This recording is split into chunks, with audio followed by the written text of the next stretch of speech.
Welcome to our MS Loksewa hub YouTube च्यानलमा।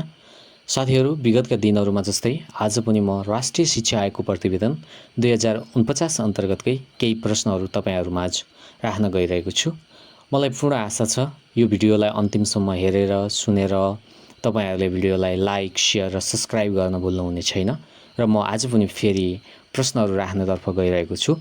आजको लागि पहिलो प्रश्न रहेको छ, राष्ट्रिय शिक्षा आयोगको प्रतिवेदन 2049 ले कति अध्यायमा प्रतिवेदन तयार गरी पेश गरेको थियो भनेको छ। यसमा 4 वटा अप्सन रहेको छ। अप्सन क मा रहेको छ 13 वटा अध्यायमा, अप्सन ख मा रहेको छ 14 वटा अध्यायमा, अप्सन ग मा रहेको छ 12 वटा अध्यायमा र अप्सन घ मा रहेको छ 11 वटा अध्यायमा र यसको सही उत्तर हो अप्सन क 13 वटा अध्यायमा। आजको लागि दोस्रो प्रश्न रहेको छ, राष्ट्रिय शिक्षा आयोगको प्रतिवेदन 2049 अनुसार उच्च शिक्षाका कति तह निर्धारण गरेको थियो भनेको छ। यसमा पनि 4 वटै अप्सन रहेको छ। अप्सन क 5 तह, अप्सन ख 3 तह, अप्सन ग 4 तह र अप्सन घ 2 तह र यसको सही उत्तर हो अप्सन ग 4 तह। यसैगरी आजको लागि अर्को प्रश्न रहेको छ, राष्ट्रिय शिक्षा आयोगको प्रतिवेदन 2049 अनुसार अनौपचारिक शिक्षाका कतिवटा तह निर्धारण गरेको छ भनेको छ। यसमा चाहिँ अप्सन क मा छ 3 तह, अप्सन ख मा छ 4 तह, अप्सन ग मा छ 2 तह, अप्सन घ मा छ 5 तह र यसको सही उत्तर हो अप्सन क 3 तह।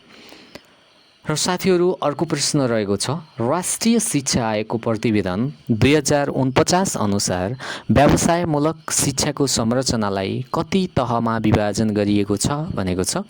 यसमा पनि 4 वटै अप्सन रहेको छ। पहिलो अप्सन रहेको छ 3 तह, अप्सन क, अप्सन ख मा 4 तह, अप्सन ग मा 5 तह, अप्सन घ मा 2 तह र यसको सही उत्तर रहेको छ अप्सन ख 4 तह। र अर्को प्रश्न रहेको छ साथीहरू, राष्ट्रिय शिक्षा आयोगको प्रतिवेदन 2049 अनुसार कक्षा 1 देखि 3 सम्मको शिक्षालाई कुन रूपमा लिएको छ भनेको छ। अप्सन क मा छ सिप विकासको रूपमा, अप्सन ख मा छ क्षमता विकासको रूपमा, अप्सन ग मा छ आधारभूत साक्षरताको रूपमा र अप्सन घ मा छ चरित्र निर्माणको रूपमा र यसको सही उत्तर हो अप्सन ग आधारभूत साक्षरताको रूपमा। यसैगरी अर्को प्रश्न रहेको छ, राष्ट्रिय शिक्षा आयोगको प्रतिवेदन 2049 अनुसार कक्षा 1-3 को जम्मा पूर्णाङ्क कति रहेको थियो भनेको छ।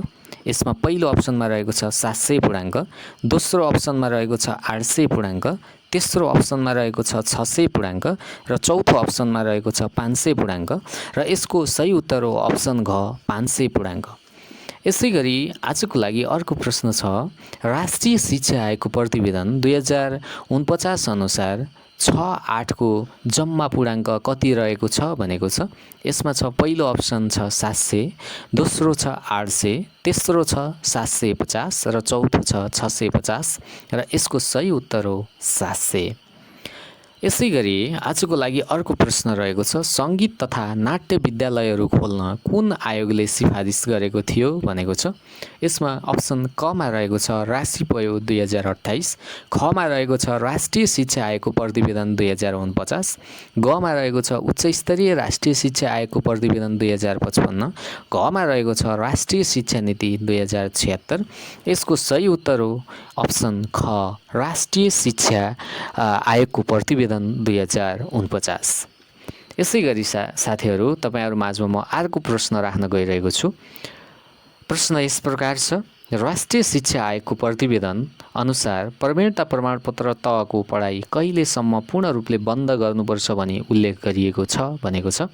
यसमा छ पहिलो अप्सन छ क मा विषम 2057 सम्म, विषम 2058 सम्म, विषम 2059 सम्म, अप्सन घ मा रहेको छ विषम 2060 सम्म। यसको सही उत्तर हो अप्सन क विषम 2057 सम्म।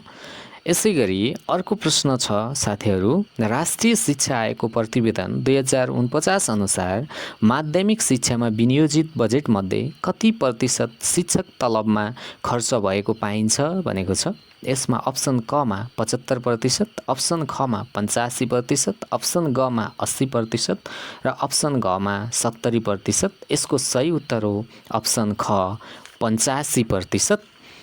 यसै गरी हामी आजको लागि अर्को प्रश्न राख्न गइरहेका छौँ र यो प्रश्न यस प्रकार रहेको छ। राष्ट्रिय शिक्षा आयोगको प्रतिवेदन 2049 अनुसार उच्च माध्यमिक शिक्षाको धार कति किसिमको छ अथवा उल्लेख गरिएको छ भनेको छ।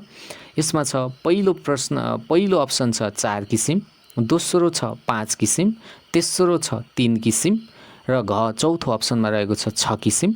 यसको सही उत्तर हो अप्सन ख र 5 किसिम। र आजका लागि अन्तिम प्रश्न रहेको छ साथीहरू। राष्ट्रिय शिक्षा आयोगको प्रतिवेदन अनुसार उच्च माध्यमिक शिक्षाको अध्ययन अवधि साधारणतया कति वर्षको हुने व्यवस्था गरिएको थियो अथवा छ भनेर उल्लेख गरिएको छ। कमा छ 2 वर्ष, खमा छ 3 वर्ष, गमा छ 1 वर्ष, घमा छ 4 वर्ष र यसको सही उत्तर हो अप्सन क 2 वर्ष। आजलाई हामी यति नै जानकारी दिन चाहन्छौँ र मलाई आशा छ यो भिडियोलाई अन्तिमसम्म हेरेर सब्सक्राइब गर्न भुल्नुहुने छैन र आगामी दिनमा पनि मैले यस्तै नयाँ ताजा सूचनाहरू लोकसेवा आयोग, शिक्षक सेवा आयोगसँग सम्बन्धित प्रश्नहरू लिएर उपस्थित हुने नै छु र भोलिको लागि म जानकारी दिन चाहन्छु र आगामी भिडियो म समग्र रूपमा 2049 को आयोगसँग रिलेटेड सम्पूर्ण क्वेसनहरू समष्टिगत रूपमा पाउन सक्नुहुनेछ। त्यसले गर्दा पनि यो च्यानललाई सब्सक्राइब गर्न नभुल्नुहोला भन्न चाहन्छु। धन्यवाद।